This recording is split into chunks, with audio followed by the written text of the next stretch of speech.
Hello, everyone. I just wanted to talk a bit about how I got back into art after 20 years. So basically, what happened was, I'll tell you a bit more about this in a bit. Um, but I was studying A-level art before I go into the story.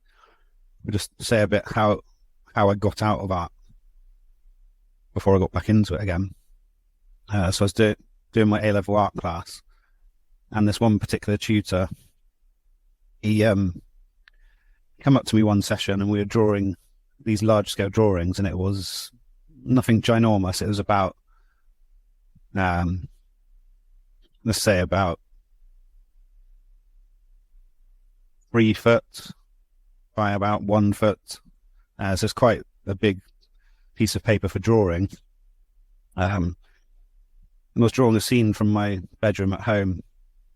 There's a big doorway, so it's kind of quite a narrow vertical piece, and it had a door frame, and then inside it had a bedroom, like a depiction of a teenage boy's bedroom, which I was at the time. And he came up to me and he said, "Stephen, you just can't draw large scale." And those words just really, really pissed me off, and I ended up dropping out of his class. It was, yeah, it just really, really annoyed me. And in some respects, I wish I proved him wrong at the time, but I just stopped art altogether. I didn't really draw much, paint anything at all for years. And then in one fateful day, this was in 2019, I was reading this post by Thomas J. Bevan, who's here on Substack. I'll read this bit out. So this is a section from the post. It said, ask yourself these questions and write about them at depth. Set a timer for 20 minutes and write.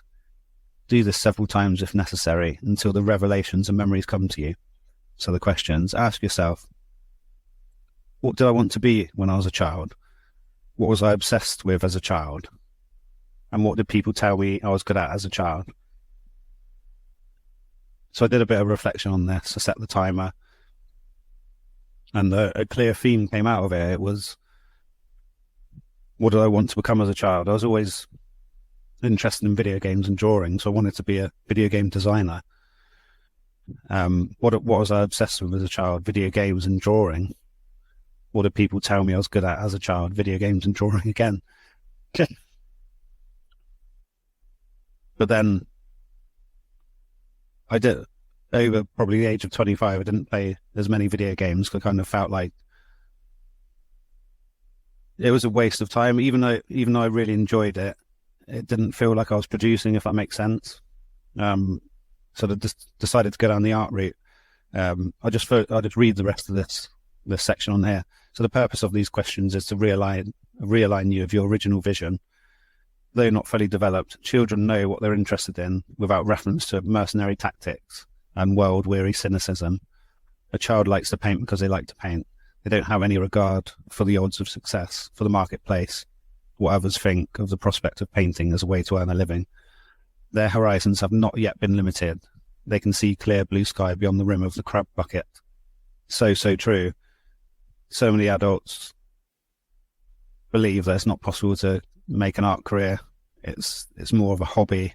That's the way a lot of people see it. So yeah, a bit about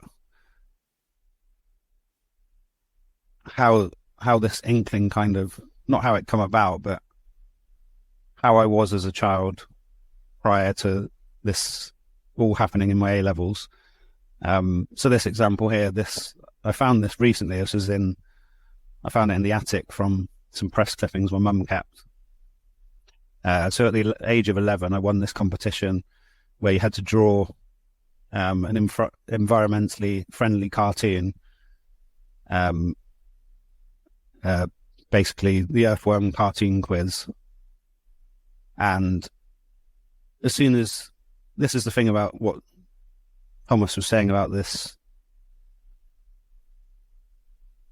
childhood innocence, if you like, where you just you just do the thing and you don't think about selling it or making a career out of it. You just do it.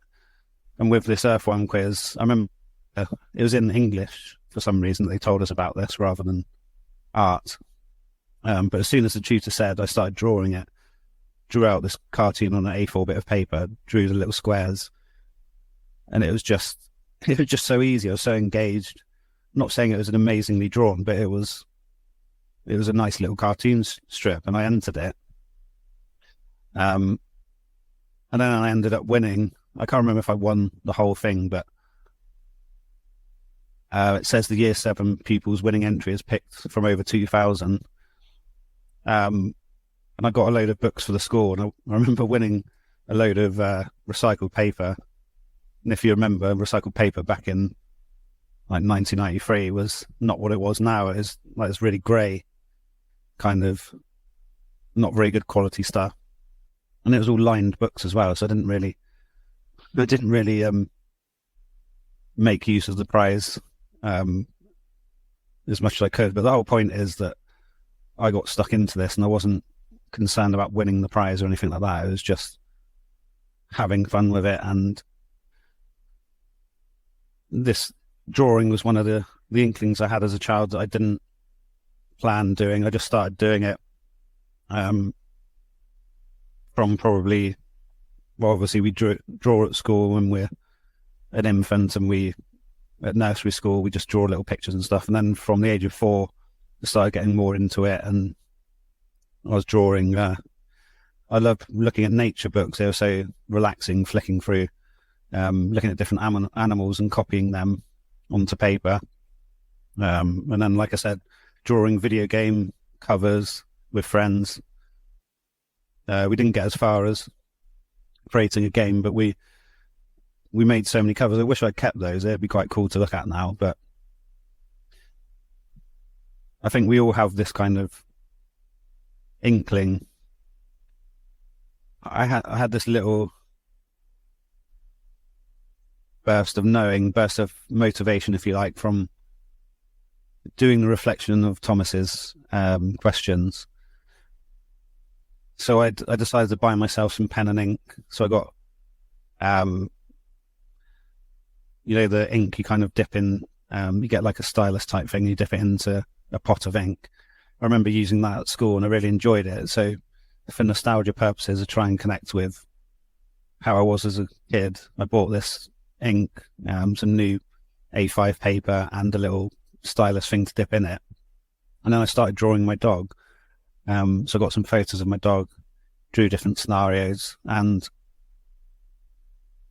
it was quite tough at first. Even though I enjoyed it, I had a lot of negative thoughts in my head. I was thinking, oh, this is rubbish, thinking that all the time as I was drawing.